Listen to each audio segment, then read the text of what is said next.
I am Jacqueline Roy Martel, 34 years old, married, with 2 kids, aged 11 and 13 years old. I am college graduate.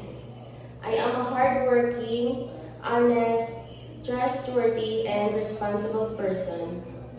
My husband and my parents will take care of my children.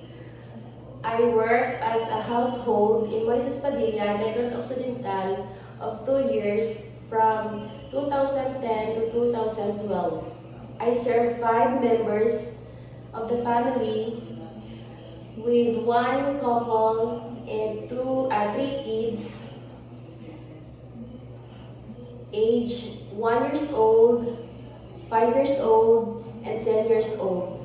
I do cleaning, laundry, cooking, ironing the clothes, and especially I took care of the children.